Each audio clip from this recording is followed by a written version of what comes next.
Let's talk about the mental stress that COVID-19 is putting on us. Is it even mental stress? How do we even know if we are being mentally stressed because of COVID-19? Joining me on Zoom is Dr. Benedict Webon. He is a mental health expert and a senior lecturer at the Department of Social and Behavioral Sciences at the University of Ghana. Sir, thank you for your time this afternoon. Okay, you're unmuting for me, I believe. I know. It happens to us all the time, isn't it? I know. Thank you very much. Yes. It actually happened to me this morning when I joined the team on the AM show. So now I know it's a real challenge. Yes. Okay. So I'm just going to take it from my personal perspective and from some of my colleagues or my friends who I've heard talk about this. So when it happened initially, there was the natural fear, panic about it, and then you progress to wait and see how it goes, to wait and see whether it's going to affect someone close to me or someone or me. You wait, it doesn't happen, because it's happening elsewhere, then you relax. You feel like, it's here, and then the next thing, it actually happens. I think for me, this is where I am.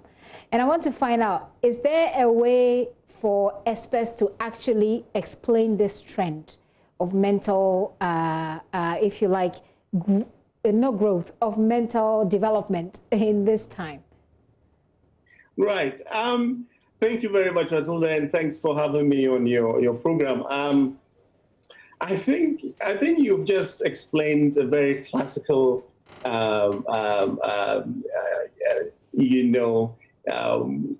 outplay of how public health emergencies actually pan out and how they affect the populace. There is usually, there's even the first stage where people are, even in denial. They're like, well, these are just rumors.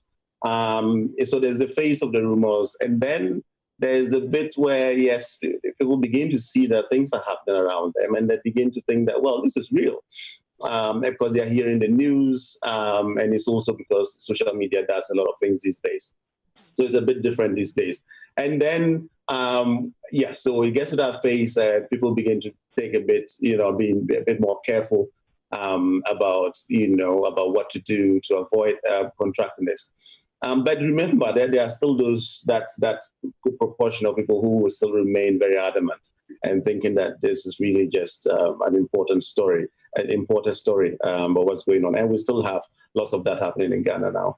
But what happens is it then gets to a point where, we're dealing with it. But if it is one thing that you are not able to deal with almost immediately, and you have your coping strategies are beginning to falter, you then begin to have, trying to come up with maladaptive coping strategies. Which are those ones? That is where the point at which you begin to go like, well, you know what, this is it. I don't really believe in this thing anymore, and this is all just a rumor. And just because people get fatigued with obvious, because it's an extended period and it's for public health emergency of this scale, like the COVID-19, you definitely have to put a lot of effort. What is going on around us. And so it gets to that point where people just find it very difficult to just keep going. And that is when but it's very dangerous, Matilda, because that's when you begin to lose sight and you take your foot off the pedal, like they say. But it is very, very natural. It's a natural evolution of how the whole thought processes and how we perceive of these pandemics as we go along. Well, natural. Then it comes with its own health stresses, mental stresses that it leaves on us, and that's what we want to focus this discussion a lot more on. By the way, Matilda called you. Matilda is my producer. She called you. I'm gifty. That's okay. That's perfectly fine. But talking about the mental stress that this evolution comes with, what is mental stress? As in, how does it manifest? So how do you know that you are mentally stressed? There are many ways, and again, it's interesting that your choice of words. You are talking about stress and you're talking about mental. Well, they are related, I must say. Definitely mental health, you would find stress under the umbrella of mental health. And usually we define mental health as that state in which you are in, complete emotional, psychological, and social well-being. And so those elements must come to play. The stress bit it's, if you like, what we encounter almost every day. It's the response. Sometimes we call it an internal conditions response to some external pressure or stimuli, and that's what we call the stress. And you could go on to obviously in terms of the severity and how it prolongs. You could go on to develop what we call a mental health condition, for instance, depression. So that is by way of just clarifying.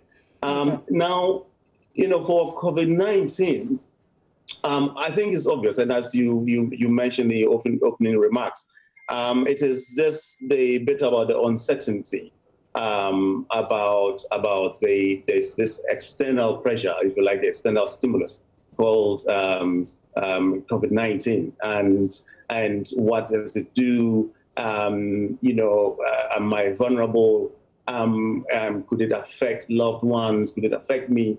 That bit of thinking about it, and also probably even seeing what it does to people, and the images of what it does, or reading bibliography about what it is about, definitely can get you thinking and getting you panicked, and then anxiety probably trickles in, and if you're not able to handle that properly, you then can go on to probably clinical depression. But usually in these instances, as in most public health emergencies, what you usually have, the epidemiology of mental health conditions, you usually have more of the anxiety that predominates, and that's what people struggle with.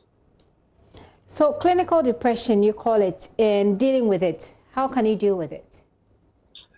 Well, there are many ways of doing it. And I just wanted to take a step back. To be honest, I had a thought, because when you were talking about, the whole mental health COVID-19 thing. So this relationship, I've always been curious about, whether we know about the reverse relationship between COVID-19 and obviously its influence on mental health, and then obviously mental health's influence on COVID-19.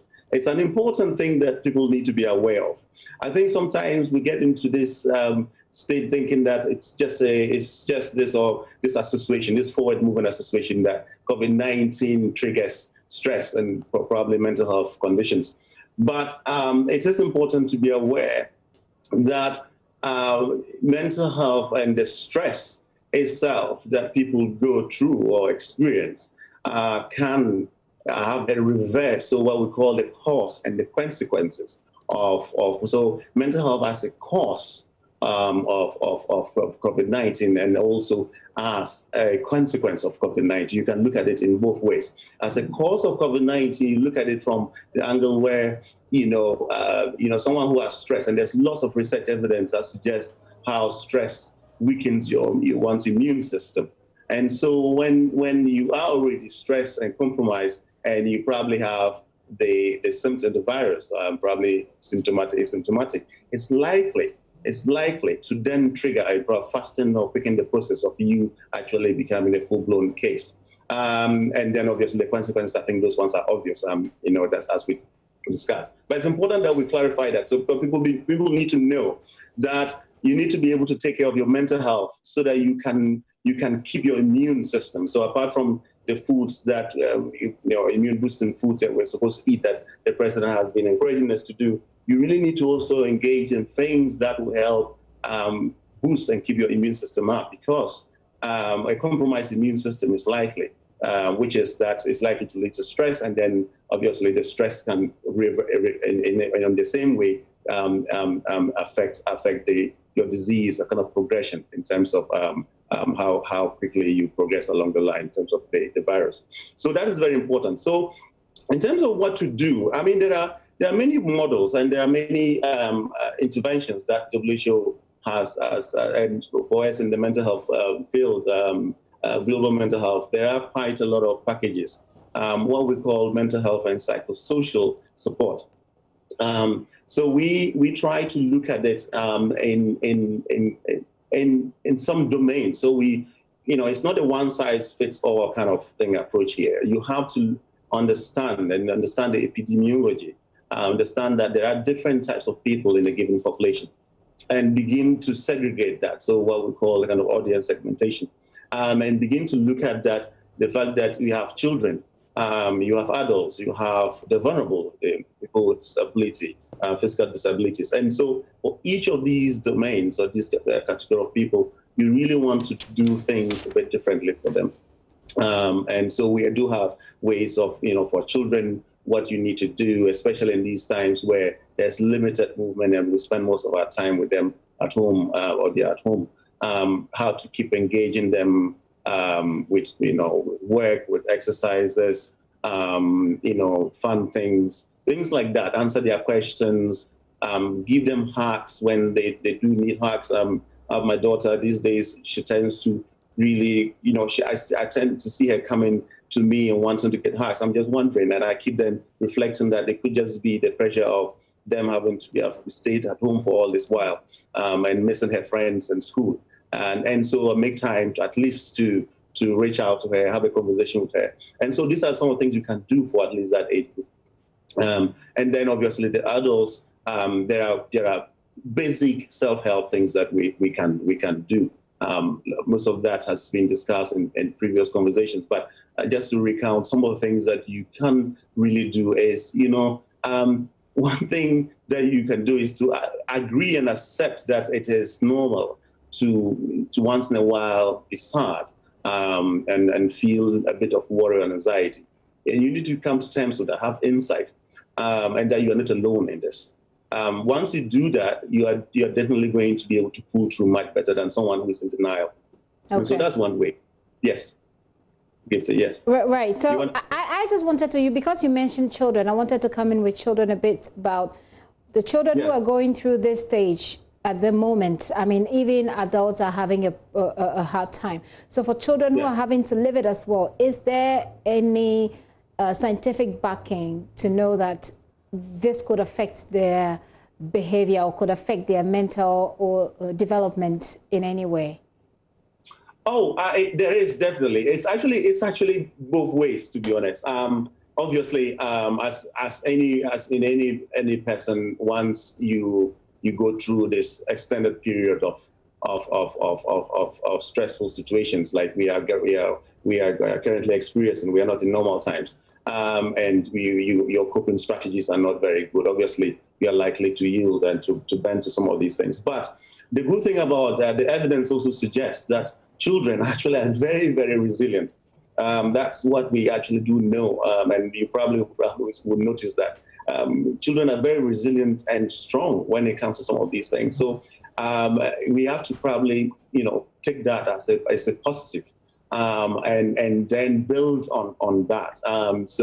Obviously the things I was recounting, give them that basic support, help them to stay away, from social media, especially this era of it's another pandemic of misinformation that is so much everywhere now, and that can create a lot of trouble and anxiety for them. So if we can do some of those things, capitalizing on their resilience, you're very likely to pull through this.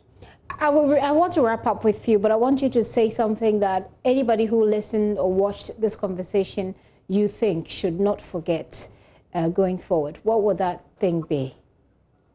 What I would say is that we are in for a long haul, and that please don't, it's not over, and don't, it's okay to feel a bit fatigued, but please be aware that we definitely have a long way to go. And so pick yourself up again, know that you can do it. We just need to keep ourselves going with the protocols, and hopefully with that, in fact, we could even come out of this even as better people, because we would have learned so much skills that whether the next pandemic might not come to meet some of us. But if it does come up, you are probably going to be much better in a better position to face it. So yes, let's keep going and let's trust in the system that we will definitely get there. And let's put in all our own individual efforts to pull through. That's what I would say. I sincerely do hope so, that we can trust the system and get through it successfully. Thank you so much, sir, for your time. Dr. Benedict Webong is a mental health expert and a senior lecturer, Department of Social and Behavioral Sciences at the University of Ghana, joining us with his thoughts. Like you heard him, let's trust the system and believe that this too shall pass.